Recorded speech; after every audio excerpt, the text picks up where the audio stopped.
Colts Nation, if helmets or helmet accessories interest you, make sure to go to greengridiron.com and use code INDSYN at checkout to get the discount code with it. Whether it's mini helmets, full-size helmets, visors, clips, whatever it may be, different face masks, different variations of helmets, alternate helmets, whatever the case, you can get it at Green Gridiron. And again, that's code INDSYN at checkout for the discount. Thanks for stopping by for another video, and now let's get into it.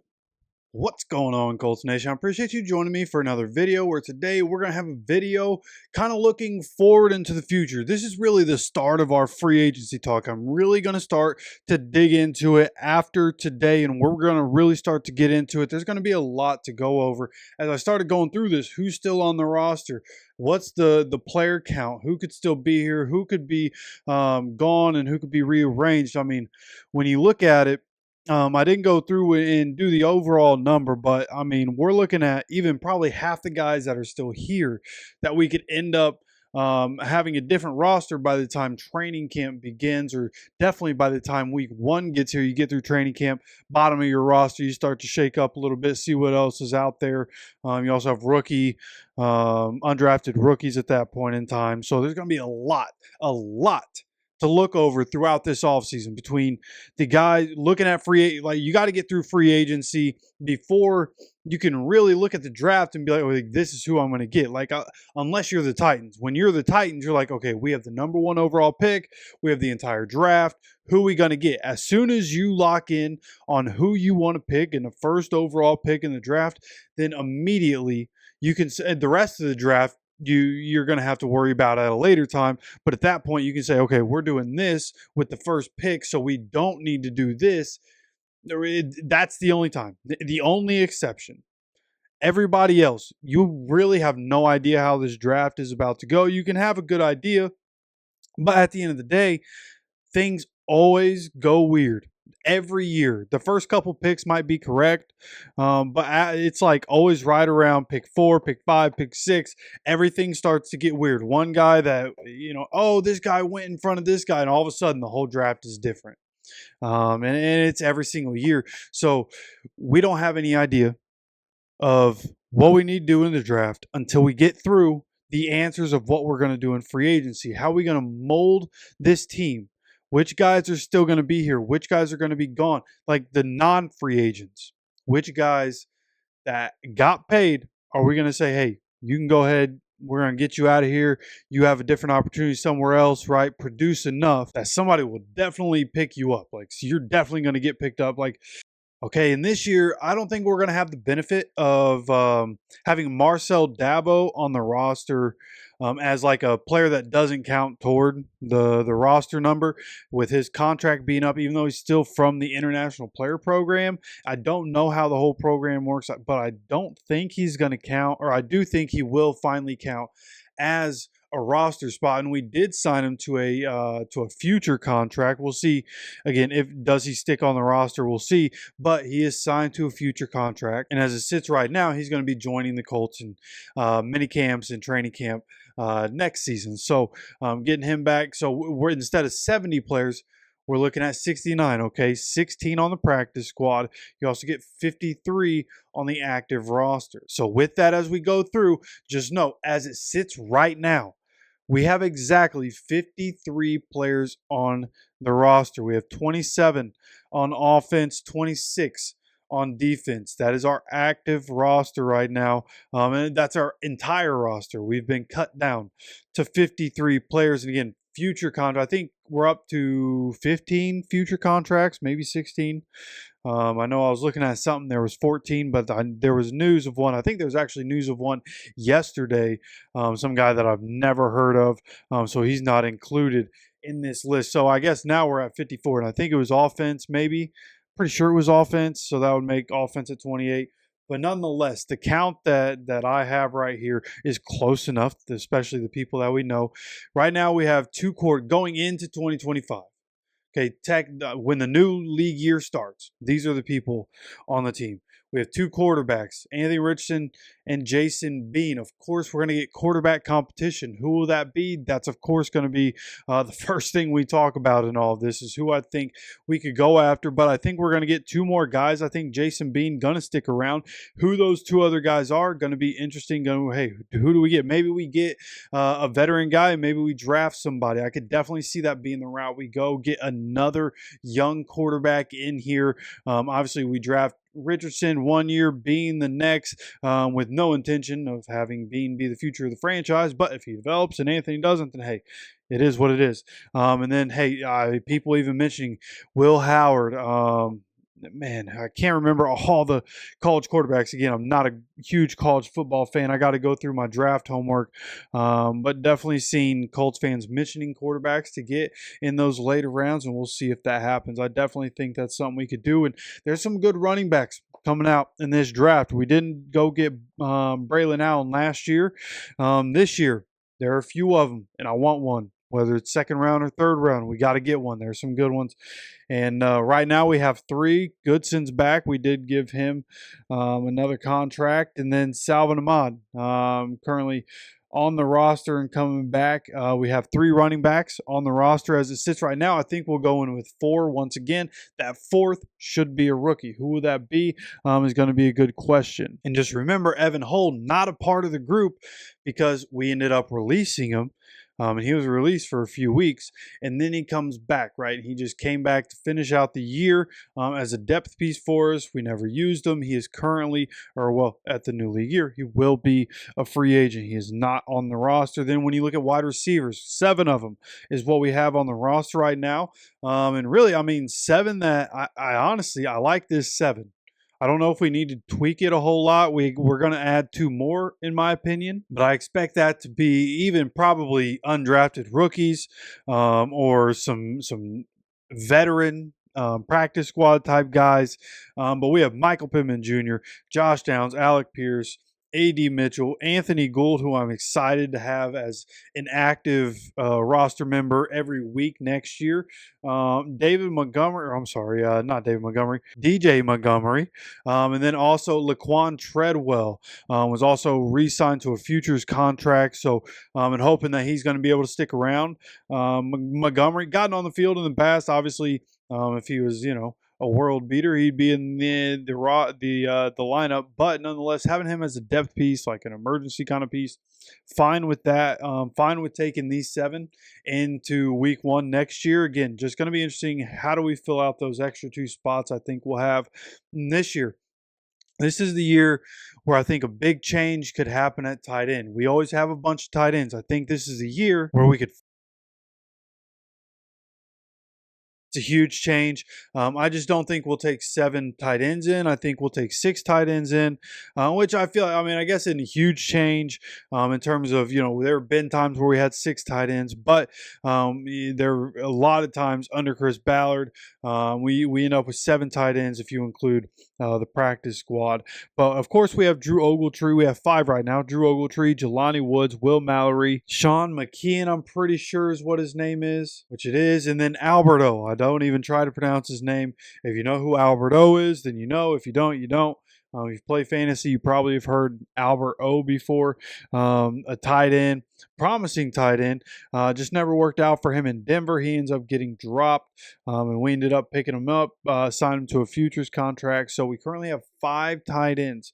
Now, of course, that 6th spot, I think we're going to go from 7 to 6, and I think that 6th spot is going to be occupied, and hopefully, honestly, by Tyler Warren.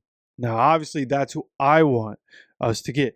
There are going to be other options. I've seen people talk about free agent options, obviously going and getting Mark Andrews. We'll look into other things for sure, because Tyler Warren may not be there at pick 14, right? And I don't know if I really want the Colts with as much help as we need in getting some young guys on that defense, getting young guys around Lou Anarumo right now to develop in his system, as a lot of these paid veterans about to start retiring or going other places when we can't pay him anymore because we need to, hopefully, Anthony's good enough, we pay Anthony and some of these other wide receivers, right? So you start drafting a lot. So I don't want to trade up and have to give up assets to go get Tyler Warren. If he's not there at pick 14, we got to have free agent options, which is what I think could dictate a lot of how our offseason goes. And of course, there's room to knock these guys down onto the practice squad. If you want to get rid of Alberto or Sean McKeon, boom, knock these other guys down to practice squad. Bring in a stud if you can still draft, right? Because the free agency comes before the draft. If you want to bring in a stud like Mark Andrews and then still draft Tyler Warren, I don't see a problem with that. Put more weapons around your young quarterback. You want to see your job basically as Chris Ballard hinges on whether or not Anthony Richardson succeeds, specifically in 2025. So unload the clip. Put all the weapons you can around your young quarterback. Offensive line should be okay. We're going to have some rookies going into their second season that got a lot of experience through this year, and I think a little stability, right? If we can keep a group of 5, we had a lot of injuries, and of course injuries will dictate that, but if we can keep a group of 5 and a lot of these young guys with Quentin Nelson up there, Bernie getting better, I think there's a really good chance for the offensive line to be really good. Just got to get the weapons. Tight end is a massive, massive conversation for the Colts. And of course, we will definitely continue to talk about it. But then as we switch over here to the offensive line and finish up, of course, and kind of just talking about them anyways, you got Bortolini, Nelson, Tucker, Freeland, Gonçalves, Ryman, Smith, Antonio Mafi, Sills, Brooks, like a couple of these guys at the bottom of the roster that, we'll see what happens with them. Of course, some of these bottom roster guys up in the air. Will Freeland stick around? Going to be interesting. How is he developed? Are we going to keep him? Obviously, I think Smith is somebody that could very easily be traded. And then again, you roll with the young guys. So we're going to have to fix our depth in terms of who's leaving. I think we're at 10 right now. I think we'll go into 2025 with 11. We're going to lose a tight end, add an offensive lineman. I'm pretty sure we rolled with 10 for most of last season. Maybe it was 12. Maybe I'm wrong. But I think 11 offensive linemen. The way I'm building the roster, when you look at the extra guys, right? Practice squad included. This is how I'm trying to build it all together. This isn't all. We're not going to take 10 offensive linemen on the active roster, but overall, I think we'll go with 11, and that room's going to shift a little bit. Obviously, going into the 2025 season, Bortolini, Nelson, Gonçalves, Ryman, and then whatever right guard we end up getting. Those are the 5 that I think should go into the season as starters. Of course, you have Braden Smith, so you could have Gonçalves still be a starter, keep Smith. That could very easily be a realistic option, and knowing Chris Ballard, it's probably what's going to happen. You keep Braden Smith instead of trying to let him go and see what you can get for him, or just let him go into free agency and let something else happen with him. Let Gonçalves go as your right tackle. Could keep Gonçalves at right guard. Smith at tackle. Still have that versatility. Still have that depth. We'll see what happens with the offensive line. Do they go offensive line at some point and try to get some guys through the draft once again? And are you going to be able to find somebody that you can really fit in into the offensive line right away if you wanted to get rid of Braden Smith? What are we going to do? I think Mark Lewinsky, good. Just bring him back. Let him finish his career as a Colt. Give him a 3-year contract, and let's go. let's just go with that. But here, turning over to the defense. Okay, 26 players on defense. And we currently have 11 players on the defensive line. I think we'll go with 12. Of course, some of these could change. Definitely think some of these are going to be changing. You have Quiddipay, DeForest Buckner, Grover Stewart, Latu, Tyquan Lewis, Raekwon Davis, Isaiah Land, Tommy Ade, Ebicom, Samson Ebicom, and then Fladarius. Don't know his name. And then another one I don't even know how to pronounce either first or last name. But some guys to future contracts on defensive line. Now, this draft, I saw Daniel Jeremiah recently say this draft is going to be stacked with defensive tackles. I think there's going to be a good amount of defensive talent overall, But defensive tackle, there should be some really good guys. This is going to be the year for the Colts. We've needed to get the interior behind our veterans, behind Grover, behind DeForest Buckner. Those guys have to be better. Tamiade is an interesting prospect, but consistency hasn't been there for him. He is a good special teamer, though, really good special teamer. His athleticism and his size is really good on special teams. But as somebody who can fit into the lineup, not so much. Isaiah Land, I think he could be thrusted up into a bigger role depending on what happens with some of these other guys. But how are we going to fill out the rest of the defensive line? Again, there's one open spot. I mean, of course, they could fill in as many as they wanted to, right? Bring in 16 defensive linemen. But I think we'll go with 12. We're currently at 11. I think there's some moves to make on that defensive line, so it could look very different than what it's currently slated for. But nonetheless, again, we'll go with 12, and this is what we're looking at. Linebackers. Currently have 7. I think we'll go with 9. We have Zaire, Jalen Carleys, Segan Alubi, Cameron McGrone, Liam Anderson, Austin Ajek, and then Phillips. Now, again, there are 2 open spots. I think this room could look different. I think there are free agent possibilities that are very interesting. And again, in this draft, I do think there are some interesting options at linebacker in this draft. And what are the Colts going to decide to do in this draft?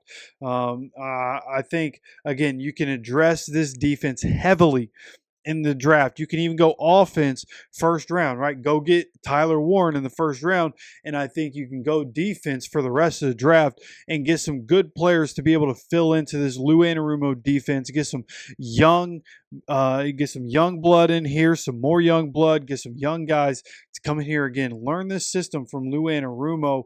And that's going to be very important in the secondary. Lou Anarumo specializes in the secondary, and with him coming in, he's going to ask a lot of those guys in the secondary. We currently have 4 cornerbacks, and I didn't know this. Samuel Womack is apparently on the roster already for next year. I did not know that was the case, but he signed a 2-year contract with the Colts when we brought him in, and that ended up working out. He wasn't perfect. He got burned a couple times.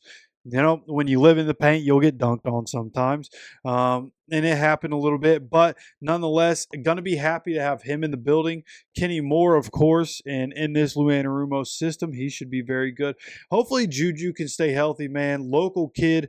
I grew up around that Ben Davis area. I didn't go to Ben Davis. I have some family that went to Ben Davis, a lot of friends that went to Ben Davis. And so very familiar with the area. I grew up right down the road. So it'd be cool to see him be able to stay healthy, be able to see him have success. His rookie year, when he was able to play, he looked good. He just got to, whatever's going on with his legs, he's got to get that figured out. And we got to figure out a way to be able to keep him healthy. He has the tools, man. Physically, he has it.